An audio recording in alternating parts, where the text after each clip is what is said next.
Jennifer Fries. I'm trying to make a video to tell you about my new book, Angry Macey, that comes out October 24th, 2017. It is not romance like my other ones. Of all the books I've written, Angry Macey is the closest to my heart. It is YA teen angst that has been left to fester until it erupts into a midlife crisis. Your past shapes you. It can't be undone. Were you bullied in school? Were you the bully? Either way, read this book.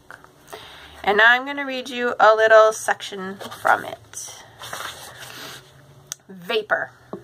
It doesn't matter. Nothing matters. Everything matters. Macey, you were late. And that is how the second part of my life started, with those 4 little words. I hadn't slept much the night before, which was par for the course. I was awake much of the night, with worst-case scenarios playing out inside my brain. As I finally felt relaxed, my body lifting weightlessly to dreamland, I would be thrown back down to earth with vicious thoughts tearing at my sanity like tiny, pointy-toothed gremlins feasting off my soul. Thoughts of how badly I needed to keep this job that I truly despised assaulted me in the dark and quiet of night, flashing, exploding fireworks that sent my heart into palpitations and caused sweat to beat on my skin. Went on this way all night. The quest for sleep had been useless. Those words, or just the fear of them, emitting from my boss's mouth, would have started me into a giant anxiety cycle in a time as short as a few weeks ago. My stomach would cramp, my chest would tighten, and my brain would jump to a million doomsday scenarios. But that day, a Tuesday, I could not bring myself to care. I proceeded to move past her in the tiny, dim back hallway so that I could clock in. I had to push past her to reach my time card. There was actual body contact. Ick. It is not like I was here, not mentally anyway. The clock thunked, pressing the faded ink onto the manila card. It sounded as enthusiastic as I felt. Brittany was younger than I by a good 10 years. She wasn't quite young enough to be named after the pop singer, so it must have just been an annoying coincidence. Brittany had ended up on the management track by default. I wondered if in the past employees had been promoted into positions of power because they actually possessed some of the traits a good supervisor should have. Maybe that had been the case back in the good old days of the 1950s, where the workplace was dominated by men in hats surrounded by a haze of cigarette smoke. Not Brittany. She had no skills to help in the management of the store, except for expertly executing use of her employee discount. But somehow she had become one of several assistant managers merely by working at Cutters longer than anyone else. She couldn't schedule, she couldn't inspire, she couldn't even be bothered to work weekends. Sure, Brittany was supposed to report to her own higher-up, but he was content to keep the Cutters ship on the same slow course toward an impending iceberg. Cutters was a large chain department store, the name a shortened version of the phrase cost cutters. But most of the shoppers never realized that or cared. Our store didn't need to be profitable. There were 200 other locations across the country to absorb our losses. Usually I enjoyed the lapses Brittany's leadership style afforded me. I was simply a peon, as was everyone else who was under her. The difference was I cared about my job performance. Really couldn't help it. It was something that had been ingrained in me all those years. Even though I wasn't compensated enough to care, I did. I got stuck on the cash register a lot, mostly because I didn't resist as much as the other staff. Sometimes it seemed as though I spent half my life straightening credit card receipts with their stupid, curly, slippery paper. Felt like I was Brittany's assistant, taking care of the tasks I knew she didn't want to do and wouldn't do anyway. When corporate called for an urgent count on our slippers and Snuggies the last week before Christmas, she would give that task to me, although she would send the numbers I collected in from her email account. And I knew from personal experience that any stock allocated from the head office at this late hour wouldn't arrive in time anyway. Doing the assistant manager's grunt work gave me a tiny gleam of what I had once had at my previous job that was actually semi-rewarding. I was at the Frontier Central office for 14 years. I never enjoyed my job, but the people were cool, and I got to wear my jeans to work every day. I worked my way up from peon to lead peon to inventory shuffler. I had dreams of becoming a buyer, which was misguided because I had never used any of the outdoor equipment we sold. I made enough there to pay off my student loans, even if I never did put my bachelor's degree to good use. I had gone to work every day and appeared to have a life, but I was an office zombie. I was only going through the motions. I was there over a third of my life, and already it seemed like a distant, hazy memory. I had always been miserable, but at least there I had felt like myself inside. But now, this was a new level of disturbed. It was like when your foot falls asleep, and you begin to doubt if it is even attached to your body any longer. That was my sanity. There was all kinds of other noise happening in my brain, my heart, my soul. So much that I couldn't even think clearly. I would try to concentrate on work, but find out later I screwed up a truly simple task. I couldn't trust myself to do anything right anymore. I would try to leave the house with the stove on, or put the wet clothes in the dryer, and not even start it. I hated this new me, this shell I had become. My outside had never been great anyway. The only thing I ever had going for me, or against me, was a little bit of weird, splattered like fluorescent paint on the inside. Oh, I didn't know how much longer I could keep up this charade of caring about prices and items and widgets and signs. Didn't anyone else ever want to stop in the middle of the day at their job and just scream and throw things?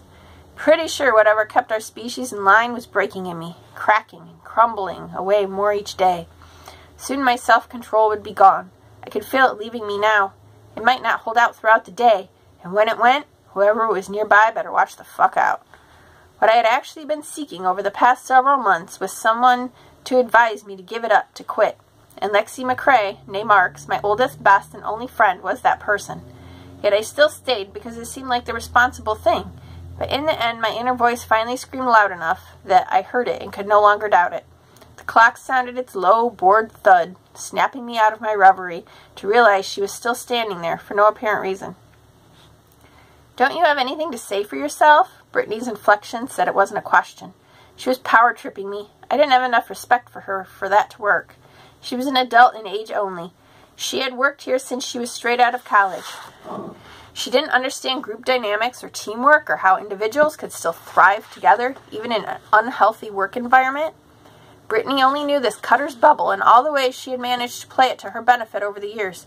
She had never been in the real world. She had never had to find a job after a layoff, then an extended period of unemployment.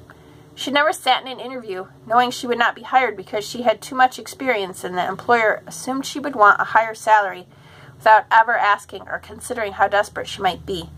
These were some of the significant differences between Brittany and I. A conversation from last week popped into my head, one I had forgotten even having until now.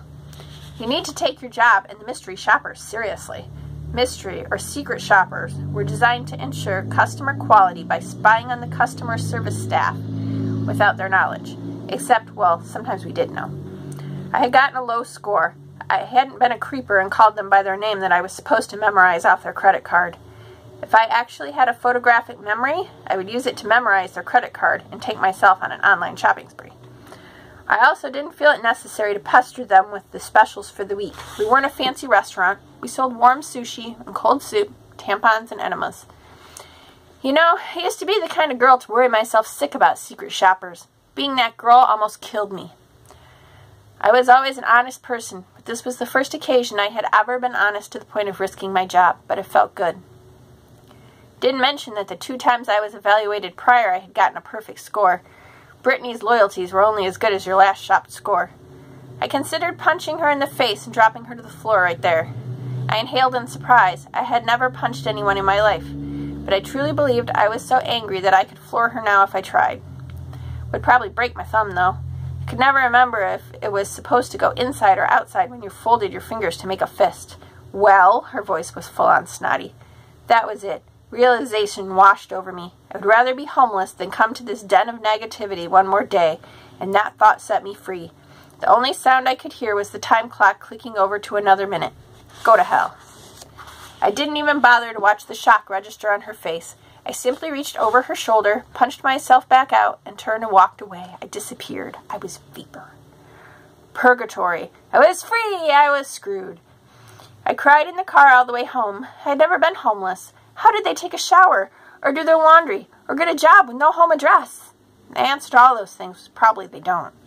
It seemed to be a surprise to both Brittany, by the shocked look on her face, and myself that I had had the guts to walk out.